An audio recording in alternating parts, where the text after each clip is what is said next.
Hello viewers, আজকে আমরা শিখবো এক্সেলে অ্যাটেন্ডেন্স শিটের ফরম্যাট বানানো। চলে এসছে আমাদের স্ক্রিনে।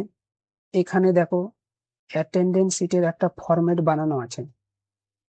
আমরা সেই সেম ফরম্যাট বানানো শিখবো। একটা ব্ল্যাঙ্ক শিট নিয়ে নিই। এখানে আমরা সেম ফরম্যাট বানাবো। প্রথমে আমরা লিখে নেব এমপ্লয় আইডি। নেক্সট কলমে লিখবো employ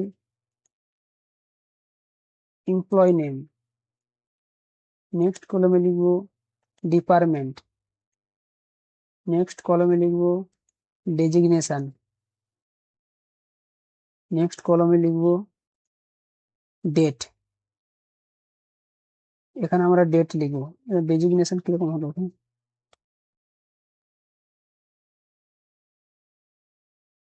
employ ID, employee name, department, designation. এখানে লিখে নেবো ডেট, ডিএটি, ডেট লিখে নেবো এখানে। এখানে 1 তারিখ থেকে 30 তারিখ পর্যন্ত তোমাকে ডেটা ফিল করতে হবে। 1 তারিখ লিখে নিলাম। 1 তারিখ থেকে 30 তারিখ পর্যন্ত। সিলেক্ট করলাম। ফিল অপশানে যাব, সিরিজে যাব। এখানে সেট ভ্যালু তো 1 লেখা আছে। স্টপ ভ্যালুতে চলে যাব। স্টপ ভ্যালুতে 30 লিখবো। এরপর ওকে করব। দেখো অটোমেটিক নাম্বার ফিল হয়ে যাবে। ওকে করলাম। দেখো 1 থেকে 30 পর্যন্ত অটোমেটিক নাম্বার ফিল হয়ে গেছে। সিলেক্ট করে নেব। সিলেক্ট করে নিয়ে অটো ফিট করে নেবো। অটো ফিট কলমে চলে যাব। নাম্বার একটু ছোট হয়ে যাবে। এখানে আমরা লিখব টোটাল ডেজ। Total days. এখানে নেক্সট কলমে লিখবো আমরা প্রেজেন্ট। নেক্সট কলমে লিখবো অ্যাবসেন্ট। নেক্সট কলমে লিখবো লিভ ডেজ। নেক্সট কলমে আমরা লিখবো হাফ ডে। নেক্সট কলমে আমরা লিখে নেব তো পেমেন্ট ডেজ। নেক্সট কলমে লিখবো আমরা রেট, ডেইলি রেট। নেক্সট কলমে টোটাল স্যালারি। লিখে নেব। Employee ID, employee name. এখানে একটু জায়গা ডবল ক্লিক করে দিই এখানে, নাহলে একটু টেনে দিই। বাস, ম্যানেজ হয়ে গেল। এখানে একটু কালার ফিল করে দিই একটা, ভালো দেখার জন্য। এখানে কালার ফিল করে নিলাম, গ্রিন কালার ফিল করলাম এখানে। ঠিক আছে। এখানে আমরা এই ডেট লেখা আছে 1 তারিখ, 2 তারিখ, 3 তারিখ। এর উপরে যেন 1 তারিখের উপরে যেন বারের নামও চলে আসে। 1 তারিখ কি বার, 2 তারিখ কি বার, 3 তারিখ কি বার, যেন বারের শর্ট ফর্ম চলে আসে। শর্ট ফর্ম যেন বারের প্রথম লেটার চলে আসে। তাহলে এখানে আমরা একটা ফর্মুলা ইউজ করব। সমান লেফট ফর্মুলা, LEF ট্যাপ করব, TEX ট্যাপ করব, DAT ডেট ট্যাপ করব। এখানে একটু হাইলাইট করে তোমাদের দেখিয়ে দিই। এখানে ডেট লেখা আছে, ডেট।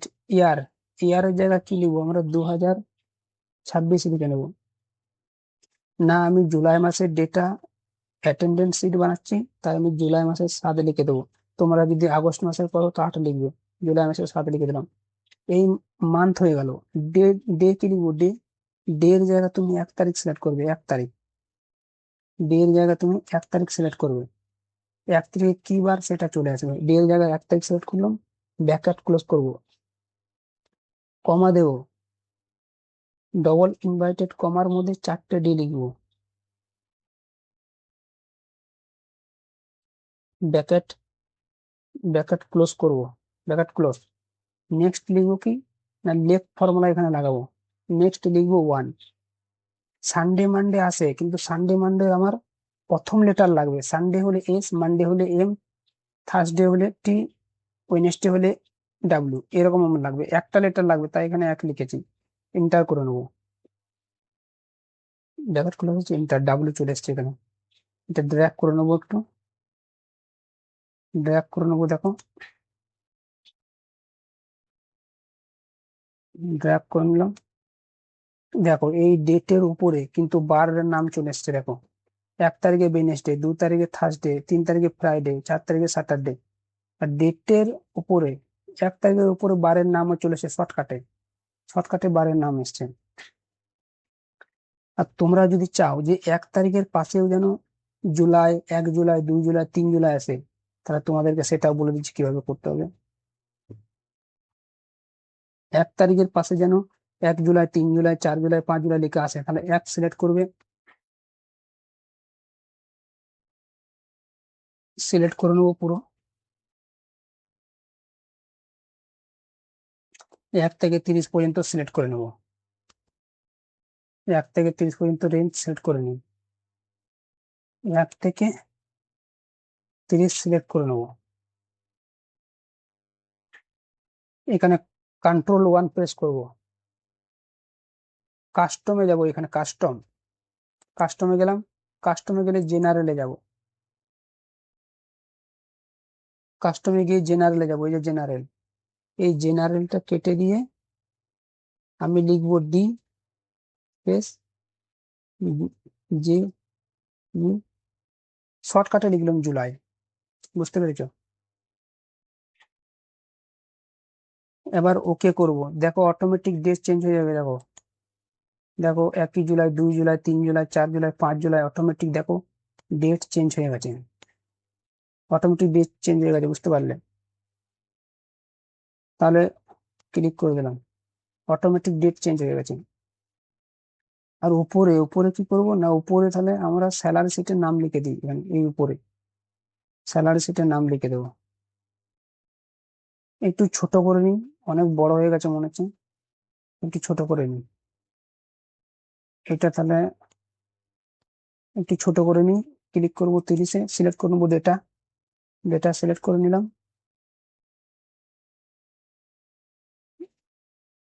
ফরম্যাটে চলে যাব, অটো ফিট কলম ডেট করে দেবো।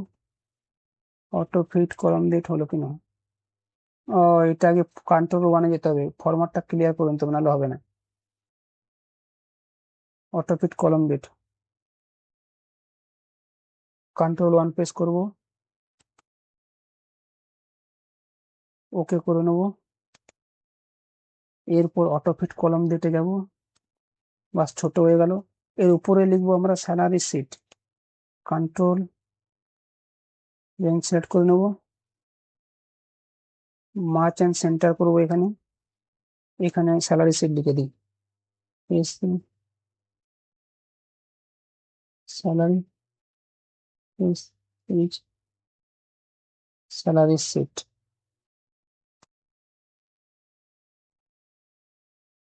স্যালারি শিট লিখে নিলাম এখানে। বাস এখানে একটা কালার ফিল করে দিই, তাহলে কালার একটা ফিল করে দিই, ইয়েলো কালার। এখানে একটা কালার ফিল করে দিই, এখানে কালারে গিয়ে কালার ফিল করলাম। বাস এখানে রেঞ্জ সিলেক্ট করে নিই, রেঞ্জ,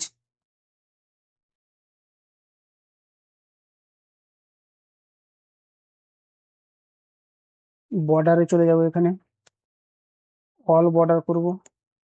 বাস দেখো এখানে এখন অ্যাটেন্ডেন্স শিটের ফরম্যাট পুরো রেডি হয়ে গেছে। এখানে তুমি এমপ্লয় আইডি লিখবে, এমপ্লয় নাম লিখবে, ডিপার্টমেন্ট লিখবে, সব লিখবে।